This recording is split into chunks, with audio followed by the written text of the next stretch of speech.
we interrupt this program to bring you a late-breaking development. A giant rogue meteor is on a direct path with Earth. Citizens are urged to remain calm and take all the necessary precautions one would expect to take in the waning moments before the cataclysmic impact of an unyielding meteor. What is it?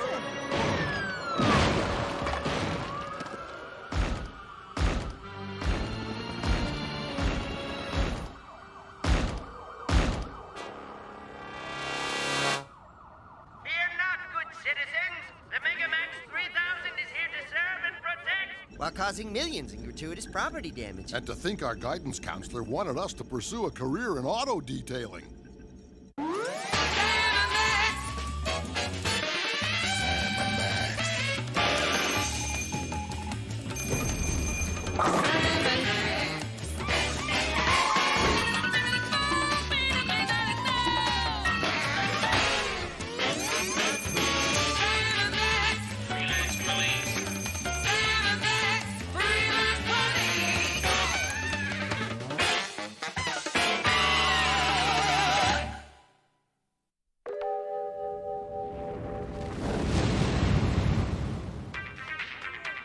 I thought we had an agreement, Max. The geeks plotting freelance policing automaton can support your adorable rabbity likeness so long as I get to choose the tunes. Can't help it, Sam. The image of myself the size of a tacky airport theme restaurant has driven me power mad. Power mad, I tell ya!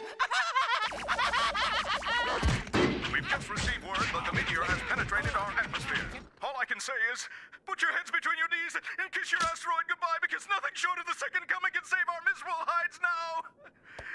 There. I said it, and I'm glad. Meanwhile, over at Cape Canaveral, a team of Earth's best and brightest prepares to preserve the last vestiges of the human race by blasting themselves into space. Let me tell you something. I, Professor Sidney Schadenfreude, have handpicked these individuals to accompany me on this arduous journey for their unique, intellectual capacities. Anybody got a problem with that? Guys, I hate to interrupt, but I think it's time we use the Megamax for its intended purpose. I thought we were. Max, engage the special meteor eradicating function. Stat.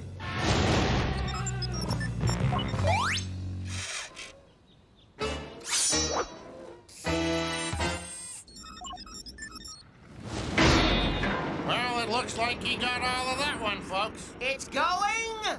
Going! Gone!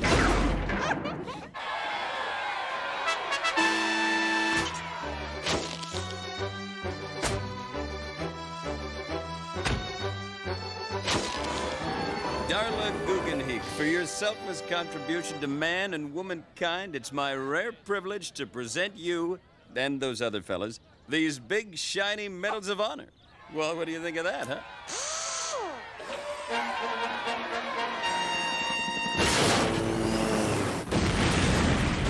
I'm seriously questioning the wisdom of putting you in charge of the arms, Max. Look at it burn! Tell me, young lady, what does the future have in store for this wondrous monstrosity? Gee, I haven't given it much thought. What do you do with a robot colossus once its usefulness is run out? Besides scrapping it for spare parts.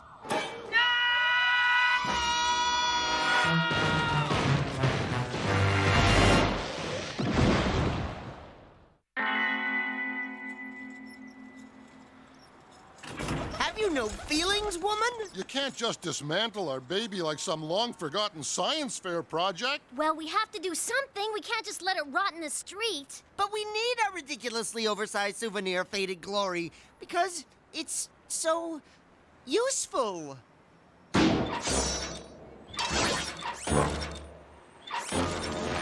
Yeah, and these are just a few of the many uses this little giant provides. Our Megamax is perfect for hauling nasty trash out to the curb. Not to mentioning opening those stubborn jam jars. It's a godsend when I'm late picking the kids up at school. And talk about the view. Why, on a clear day, you can see almost all the way to the giant robot in the next big city. Those things are all well and good, but I think the Megamax deserves better. And you should too. Gee, I never thought of it that way. These menial domestic tasks are beneath our beloved automaton. The Megamax truly does deserve better. You mean we're putting him to sleep, packing him off to the big scrapyard in the sky? Not quite, Muttonhead. We're taking him to Japan, where it can engage other freakish monstrosities of its kind and be happy. Road trip! We'll have to stock up on high-caliber snacks to keep us bouncing off the ceiling till daybreak.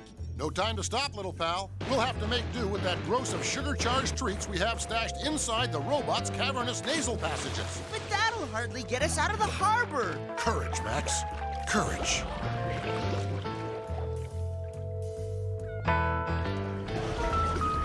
Well, here we are in Japan, land of the rising sun and home to shambling, rubberized beasties of all persuasions. You know, this is exactly what my dreams look like when I eat green bananas in bed. Looks like we got here just in time. This town is desperately in need of our extreme brand of unauthorized freelance policing. Extreme Freelance Police. Sounds like a committee-generated notion for next season, Sam. Quiet, Max, they'll hear you. Sweet mother in flats doing a salty crabwise shuffle. It's a titanic type. They mutate so fast, don't they? Aye, Topzilla! We have awakened him from his afternoon slumber! We must flee or die! Now there's a new twist on a tired old gag. You said it, Joe. Come on, you big baby! You want a piece of me? Is the big baby gonna cry? Let's see you cry! Daddy's precious little baby's gonna gush like an evangelist! Hang on. Here we go.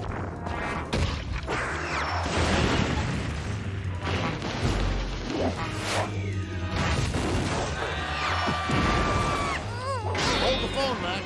We appear to have hit a wee snag. Check out the fine print in the instruction manual. Warning. Choking hazard. This oversized automaton or destruction contains small parts and is not recommended for gigantic behemoths under 3 years old. Foiled once again by government regulations and good common sense. We'll just have to find some non-violent way to distract the overgrown ankle biter and lull him into eternal sleepy-by time. Perhaps this conveniently abandoned pachinko parlor can be of use. Look what I got for you, Tootsie. Come on and get your rattle-waddle.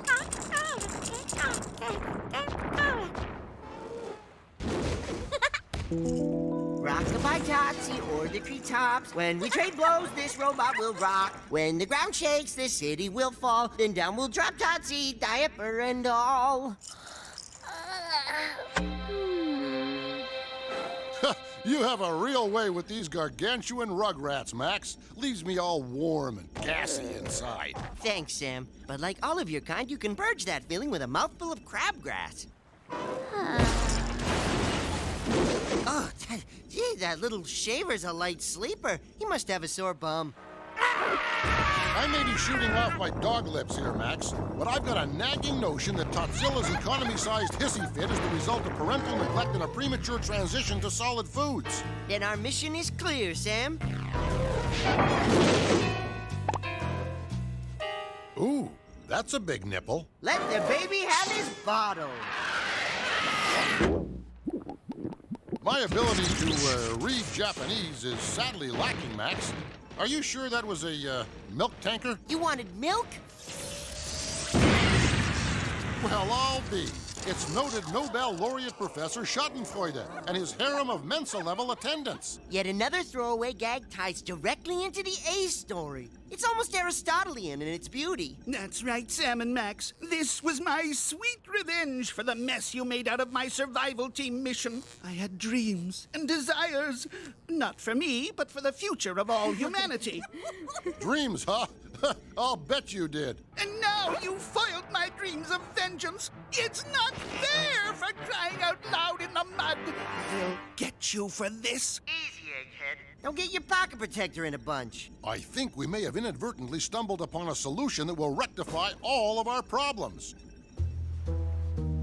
You see, Professor, in this way, you can continue your somewhat twisted brand of scientific research in outer space. And our Megamax gets a new job. Something worthy of its complete and utter hugeness. Goodbye.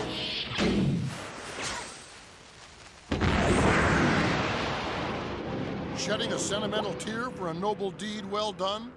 That and the fact that we just blew off our ride back home. Fear not, little pal. We can always thumb a ride with one of these cuddly atrocities of nature. Don't worry, Max. I've never seen him shoot one of these down yet. That's good, because I'm keeping this big guy. I'm gonna feed him and love him and groom radioactive lice out of his feathers every day. What do you think?